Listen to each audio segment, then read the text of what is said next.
தமிழகம் கரூரில் தமிழக வெற்றிக் கழகத்தின் மக்கள் சந்திப்பின் போது ஏற்பட்ட கூட்ட நெரிசலில் சிக்கி 41 பேர் உயிரிழந்த சம்பவம் தொடர்பில் சிபிஐ விசாரணைக்கு உச்சநீதிமன்றம் உத்தரவிட்டுள்ளது. கரூர் கூட்ட நெரிசல் சம்பவத்தில் சிறப்பு புலனாய்வு குழு விசாரணையை எதிர்த்து தமிழக வெற்றிக் கழகம் உச்சநீதிமன்றத்தில் வழக்கு தாக்கல் செய்திருந்தது. இந்த வழக்கு உச்சநீதிமன்ற நீதிபதிகள் ஜே.கே. மகேஸ்வரி, என்.வி. அஞ்சரியா ஆகியோர் அடங்கிய அமர்வில் இன்றைய தினம் விசாரணைக்கு எடுத்துக் கொள்ளப்பட்டது. இதன்போது சம்பவம் குறித்து சிபிஐ விசாரணைக்கு உத்தரவிடப்பட்டது. மேலும் இந்த விசாரணையை மேற்பார்வை செய்ய உச்சநீதிமன்றம் ஓய்வு பெற்ற நீதிபதி அஜய் ரஸ்தோகி தலைமையிலான 3 பேர் கொண்ட குழுவை அமைப்பதாகவும் அறிவித்துள்ளது.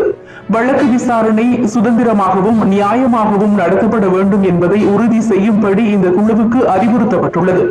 கரூரில் தமிழக வெற்றிக் கழக பிரச்சார கூட்டத்தில் 41 பேர் உயிரிழந்த சம்பவம் எதிரொலியாக அரசியல் கட்சிகளின் கூட்டங்களுக்கு நிலையான வழிகாட்டு நெறிமுறைகளை உருவாக்க கோரி வில்லிவாக்கம் தினேஷ் என்பவர் தொடர்ந்த வழக்கை விசாரித்த சென்னை உயர்நீதிமன்ற தனி நீதிபதி தமிழக வெற்றிக் கழக தலைவரான விஜயை கடுமையாக விமர்சித்தும் இந்த சம்பவம் தொடர்பாக விசாரணை நடத்த வடக்கு மண்டல போலீஸ் ஐஜி ஆஸ்ரா கார்க் தலைமையிலான சிறப்பு புலனாய்வு குழு அமைத்தும் உத்தரவிட்டிருந்தார்.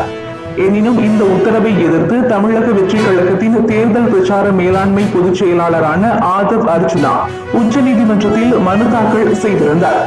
இந்த மனு உச்சநீதிமன்ற நீதிபதிகளான ஜே.கே. மகேஸ்வரி, என்.வி. அஞ்சரியா ஆகியோர் அடங்கிய அமர்வில் விசாரிக்கப்பட்டு வந்தது. இந்நிலையில் இன்று உச்சநீதிமன்றம் தீர்ப்பு வழங்கியுள்ளது. அதன்படி கரூர் கூட்ட நெரிசல் வழக்கை சிபிஐ விசாரிக்கும் என்று உத்தரவிடப்பட்டுள்ளது.